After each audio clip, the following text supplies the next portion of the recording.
नमस्कार दोन जर तुम्हाला ग्राउंडमध्ये 45 पर्यंत मार्क पाहिजे असेल ते पण कमी दिवसामध्ये तर ही ट्रिक नक्की फॉलो करा। सगळ्यात महत्त्वाचं म्हणजे लक्षात घ्या, आपल्या पोलीस भरतीला तीन इव्हेंट आहेत, 1600, 800, 100 आणि गोळा, बरोबर।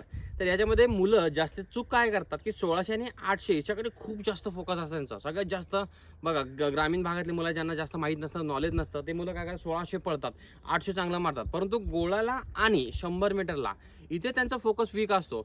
1600 आउट ऑफ मारणारे मुलं भरपूर आहेत, पण त्यांचं गोळा आणि 100 हे दोन्ही इव्हेंट वीक असतात। तर तुम्ही काय करायचं आहे लक्षात घ्या, तुम्ही काय करा जास्तीत जास्त करून 100 आणि गोळाला जास्त फोकस करा। इथे 100ला जर तुम्ही 12 किंवा 15 पैकी 15 घ्यायचे प्रयत्न केलात आणि दुसरी गोष्ट म्हणजे गोळ्याला तर 100% आउट ऑफ पाहिजे म्हणजे पाहिजेच।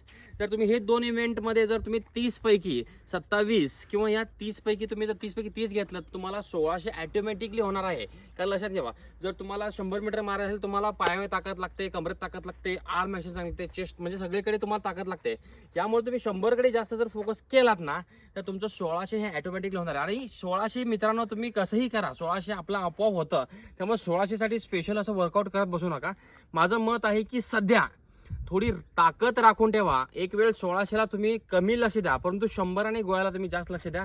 100% तुमचं टायमिंग जे आहे ते तुमचं कमी येईल आणि तुमचं ग्राउंडचे मार्ग जे आहे ते तुमचे 45 नक्की जातील। ही ट्रिक नक्की फॉलो करा आणि आवडत नक्की लाईक करा, शेअर करा। जय हिंद।